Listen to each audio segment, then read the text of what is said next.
سلام دوستان، امیدوارم هر جا هستین حال دلتون خوب باشه. شروع شد داستانی که از قبل بهتون قول داده بودم و اونم بحث صحبت کردن در مورد سیمولاتور رباتیک بود. میخوام سیمولاتور رباتیک رو شروع کنم با محوریت گزیبو یا حالا بعضی میگن گزیبو، ولی خب سیمولاتورهای مختلفی میخوام در مورد صحبت کنم، فقط گزیبو نیست. و یک دوره مقدماتی میخوایم با هم دیگه داشته باشیم در مورد این سیمولاتورها. نکته خوب بهتون بگم، این سیمولاتوری که الان میبینید این حالا الان رفت نذاریم بره، این خودش ربات که الان ران کردیم توی ویبوتس، یه دونه سیمولاتور رباتیک که کاری انجام میده. حالا میبینید حرکت هم باید بکنه، حرکت هم میکنه. نکتهشو میخواستم بگم که سیمولاتور رباتیک فقط به درد بچه‌هایی که حالا میخوان کار مهندسی رباتیک کنن، حالا دانشجوان یا میخوان وارد صنعت بشن، فقط به درد اونا نمیخوره.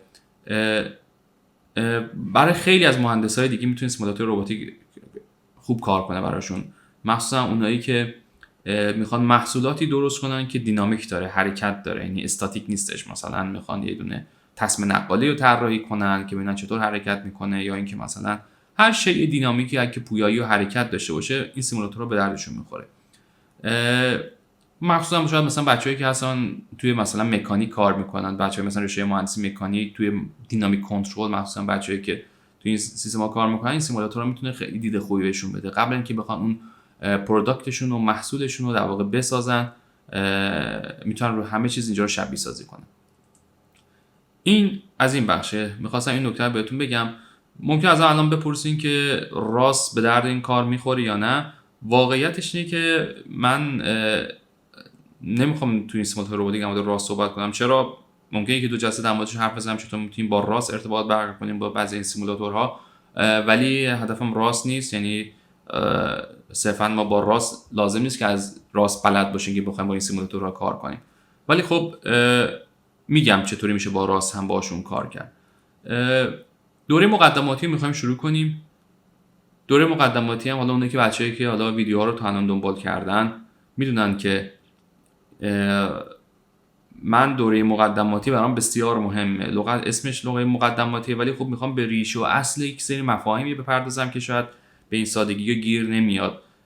حالا چون خیلی از کارهای سیمولاتور رباتیک شما با یه سرچ ساده میتونید یاد بگیرید، هیچ مشکلی وجود نداره، چون راحت میتونید خیلی از مفاهیمشو پیدا کنید.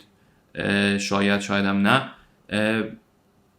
ولی میخوایم عمیق بشیم در مورد این سیمولاتورها که چه بسا شاید الان داریم انتقال دانش میکنیم، یه روزی برسه که بتونیم به خلق دانش برسیم. این خلق دانش فقط نشینیم، منظورم اینه که ما فقط نشینیم ببینیم بقیه چی درست کردن، ما هم به هم دیگه یاد بدیم و بابت این موضوع خوشحال بشیم، یه چیز جدید یاد گرفتیم. از دانسته هامون استفاده کنیم به خلق برسیم، مخصوصا تو زمینه رباتیک، مخصوصا برای داخل کشورمون، و بتونیم محصولات رباتیک رو خیلی جدی‌تر بگیریم. فقط نظاره‌گر بقیه کمپانی‌ها نباشیم که ببینیم بقیه کمپانی‌ها چیکار کردن، ما هم بریم بفهمیم که اونا چیکار کردن، بعد ذوق کنیم که آره ما چون فهمیدیم چیکار کردیم ما هم مهندس رباتیک هستیم. نه، به خلق برسیم. حالا این بحث بذاریم کنار، وارد حاشیه فعلا نشیم. پس می‌خوایم سیمولاتور رباتیک رو یاد بگیریم که با هم به چه کاری انجام میدیم. محوریت سیمولاتور هم خب معمولا گفتم که احتمالاً روی گزیبو با هم کار خواهیم کرد، گزیبو رو، ولی خب سیمولاتور دیگه هم خدمتتون معرفی میکنم. این بحث رو بذاریم بریم یکم عمیق‌تر بشیم در مورد سیمولاتورها. میخواستم الان تو این ویدیوی اول در مورد این صحبت کنم که اصلا چرا سیمولاتورها مهمن و سیمولاتورها اصلا چی هستن. نکنید تو خیلی از بحث‌های مهندسی، یعنی صرفاً مهندسی رباتیک نیست، خیلی از رشته‌های دیگه ما از سیمولاتورها استفاده میکنن. تقریبا اکثر رشته‌های مهندسی، یعنی مهندسی به وجود اومد، یکی از شما حتی وارد دانشگاه میشین، یک رشته مهندسی، از مهندسی مکانیک، برق، معماری، هر مهندسی که شروع میکنید همیشه کنارش یک سری ابزارها، تولز هایی هستن شما استفاده میکنید برای اینکه اون ایده هایی که تو ذهنتون میاد و قبل از اینکه به ساخت برسن، به مرحله ساخت برسونید، اول بتونید اونها رو یه جورایی ببینید که واقعا تا چه حد میتونه این ایده ها درست باشه با توجه به این قوانین فیزیکی موجود، چقدر این ایده ها قابل ساخت و اجرا شدنه. در واقع بیاین امکان سنجی کنیم، بیاین فیزیبیلیتی و حالا لغتشو امکان اینی که ببینید یک ایده‌ای که به ذهنتون میرسه قابل پیاده سازی شده هست یا نیست، میتونید اینو شبیه سازی کنید و قبل اینکه اون جسم اون ایده‌تون رو بسازید. بسیار هم مهمه که این شبیه سازیتون بسیار دقیق باشه. هر چقدر که دقیق تر باشه احتمالاً هزینه هایی که بعداً خواهید اشتباهی در واقع برای تولید اون محصول میکنید کمتر، علاوه اینکه بخواید سعی و خطا کنید و میتونید همه این سعی و خطا رو قبل از اینکه محصول واقعیتون رو تولید کنید داخل سیمولاتورهاتون شبیه سازی کنید. این که بسیار نکته مهم و ارزشمنده که هر مهندسی تو رشته خودش بدونه اون سیمولاتوری که میخواد استفاده کنه دقیقاً چیه و یکی دو تا سیمولاتور بلد باشه تو زمینه خودش. داشت میرفت تو همه رشته ها هست. شما مثلا یه سری سیمولاتورها هستن، حالا اسمشون نمیتونیم بگیم سیمولاتور، اما یه سری ابزار هستن که شما ازشون استفاده میکنید که سیستمتون رو طراحی کنید. مثلا توی مهندسی مکانیک ممکن برید سالید ورک یاد بگیرید که مثلا اون محصولتون رو طراحی کنید، نه این مستقیم بدید مثلا به دستگاه CNC لیزر کات مثلا دستگاه اون محصولتون رو بسازه. نه، اول طراحی میکنید، سر طرح با مهندسای دیگه جر و بحث میکنید، طرح من درسته غلطه، میدینش به کاستمر، در واقع مشتری اون محصولی که شما طراحی کردین از مشتری فیدبک میگیرید، بازخورد میگیرید و محصولتون دوباره تو اون نرم افزارتون کم و زیادش میکنید. انقدر این کار رو انجام میدید تا مشتری به شما بگه اوکی حالا برید بسازید. تو هر رشته این ابزاره رو شما باید بدونید چیه. مثلا توی مهندسی معماری که ممکنه اتوکد این کار رو انجام بده، بره توی مثلا راینو این کار رو انجام بده یا هر ابزار دیگه که بلده. توی مهندسی مکانیک ممکنه این کار رو با کتی انجام بده، با سالید ورک انجام بده. تو هر رشته‌ای باید خودتون بدونید که چه اتفاقی میفته. تو نرم افزار الکترونیک هم دارین که شما ممکنه بخواید یه چیزی رو طراحی کنید، اونجا طراحی کنید و حتی شبیه سازی کنید که چه اتفاقی میفته. پر از ابزاره. یعنی اگه من بخوام ابزار رو خدمتتون لیست کنم، مخصوصا توی الکترونیک هم بسیار زیاده که شما میخواین یه بورد پی سی بی الکترونیک رو طراحی کنید، حتی میتونید شبیه سازی کنید که مثلا این بورد پی سی بی من کجاش مثلا ممکنه گرما بیشتر تولید کنه، حتی این پی سی بی من الان توی این جو کره زمین داره با یه عملکرد نشون میده خارج از جو، مثلا توی این پی سی بورد الکترونیکی مخصوصا که میان توی فضاپیماها استفاده میشن، توی ماهواره‌ها استفاده میشن، اونجا جو عوض میشه. گرمایی که هر بردی که میتونه تولید کنه میتونه متفاوت باشه. ممکنه یه روز این ماهواره شما رو به خورشید باشه، یه گرمایی بخواد بگیره، یه روز بعد پشتش به خورشید باشه، سرماش. این گرمایی که روی پی سی بی بردهای الکترونیکی میشه، همین باید شبیه سازی بشه و به شدت شبیه سازی حتی اونجا هم مهمه. دارم مثال میزنم که فقط توی رباتیک نیست که ما ببینیم یک جسمی حرکت میکنه. شما باید سیمولاتورهای مهندسی که بلدین و در واقع دانشی که دارید و سیمولاتورهاش هم بشناسید. ما توی رباتیک هم سیمولاتوری مختلفی داریم.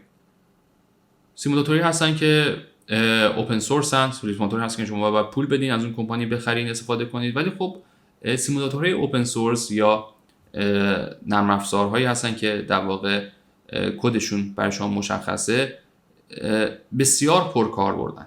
یعنی حتی تو محیط‌های آکادمیک و تو محیط‌های صنعتی به شدت استفاده میشن. من هم به شخصه از سیمولاتوری به فرض مثل گزیبو تو هم محیط آکادمیک به شدت استفاده کردم، هم تو محیط صنعتی. یعنی کمپانی‌های بسیار بزرگ که دارن ربات تولید میکنن، معمولا مدل هایی که از رباتاشون درست میکنن مدلش هم میگن که من این ربات ساختم، مدلش هم اینه، این مدل رو میتونید داخل سیمولاتورها ران کنید تا ببینی عملکرد ربات رو توی سیمولاتورها هم ببینی و اون مدل رو به شما میدن و در اختیارتون میذارن وقتی که ربات رو میخرید. و مثلا محیط گزبو میگن این محیط ربات رو ساختیم، اسمش اینه، مدلش هم اینو دانلود کنید روی سیمولاتور مثلا گزبو میتونید رو ران کنید و حتی مدل رو عملکرد ربات رو روی سیمولاتور گزبو ببینید. واسه همین سیمولاتورها بسیار مهمن. یکی دلیل اولش این بود که شما به عنوان یک مهندسی که رفتین یه جایی دارین کار میکنید، سیمولاتور رو باید بلد باشید تا قبل اینکه محصول رو بسازید توی سیمولاتور ران کنید. این قبل از ساخت محصول. دوم بعد از ساخت محصول حتی سیمولاتورها خودشون رو نشون میدن. مثلا شما یک محصولی رو ساختید، فروختید، مثلا یه ربات کوکا ساختید از شرکت کوکا، در اختیار یه دونه مثلا محیط آکادمیک مثلا یه دانشگاهی فروختید. دانشجو که نمیاد اولین کاری که انجام میده یه کد بنویسه ربات رو ران کنه. واقعا کار خطرناکیه. نه صرفا خطرناک بابت خودش که ممکنه ربات یک حرکتی بزنه، به فرض ربات یک جسم دینامیکیه، جسم سخت مکانیکیه و ممکنه یک ضربه بزنه به محیط اطرافش آسیب وارد کنه، هم ربات میتونه به خودش آسیب وارد کنه. یعنی ممکنه ربات برخورد کنه با یک جسم سخت مثل دیوار، میز و ربات دچار سانحه بشه و هزینهش خب زیاده برای این موضوع که شما باید ربات رو دوباره تعمیر کنید. پس بهتر چیکار کنید؟ شما حتی به عنوان اند یوزر، یعنی کاربر نهایی، وقتی که میخواید از یک ربات هم استفاده کنید، رباتی که ساخته شده و در اختیار شما گذاشته شده، بهتره بتونید این ربات رو عملکرد این ربات رو قبل اینکه بخواید برنامه‌نویسی کنید، اون برنامه‌تون رو، کنترل کننده‌تون رو قبل اینکه ربات واقعی اجرا کنید، برید داخل سیمولاتورها روی این ربات اجرا کنید، ببینید آیا واقعا کار میکنه، کار نمیکنه، تا جایی که میتونید محیطی که قرار ربات باهاش تعامل کنه، مثلا یه دونه تیبل مثل همینجا، یه میز قرار برداره، اون میز هم حتی در داخل سیمولاتورتون شبیه سازی کنید با ارتفاع و اندازه‌های مناسب، تا بعد بتونید که این ربات رو درست ببینید کنترل روش درست انجام میشه یا نه. و به این نحو میتونید هم بحث ایمنی ربات رو تحت کنترلتون بیارید، هم بحث هزینه‌های ممکنه جانبی که ممکنه ربات برای اولین بار بخواید کنترل کنندتون روش رام کنید اینو کمش کنید. پس سیمولاتورها هم توی بحث اینکه بخواید شما جای داخل کمپانی کار کنید باید بلدشون باشید، هم بحث اینکه به عنوان اند یوزر ربات هستید باید این سیمولاتورها رو بلد باشید. این نکته دومی بود که نقش مهم سیمولاتورها میخوام بهتون بگم. و قاعدتاً سیمولاتورها بخش‌های مختلفی دارن. یه سری سیمولاتورهایی هستن که مثل مثلا ما داریم تولزهایی هستن که ما روی کامپیوتر فقط رانشون میکنیم که در همین حدن. یه سری سیمولاتورهایی هستن که علاوه بر سیمولاتورهای سافت‌وری نرم افزاری، سیمولاتورها هستن که سخت افزار هم شبیه سازی میکنن. مثلا کجا؟ سیمولاتورهایی که برای مثلا آموزش خلبان‌ها استفاده میشه. خلبان‌ها وارد یک سری محیط، اگه دیدین یه سری سیمولاتور هستن که خلبان‌ها وارد این محیط میشن، اونم برای خودش یک ربات ها. یعنی ما توی سیستم‌های رباتیک ما دسته‌بندی می‌کنیم اون سیمولاتورها، چون دقیقاً سوار یک ربات میشه. اگه نگاه کنید یه سری ربات‌ها هستن، یه سری پیستون زیر این شبیه ساز هست و این در واقع حرکت خود هواپیما رو شبیه سازی میکنه، بالا پایین میکنه، از این هر کار انجام میده.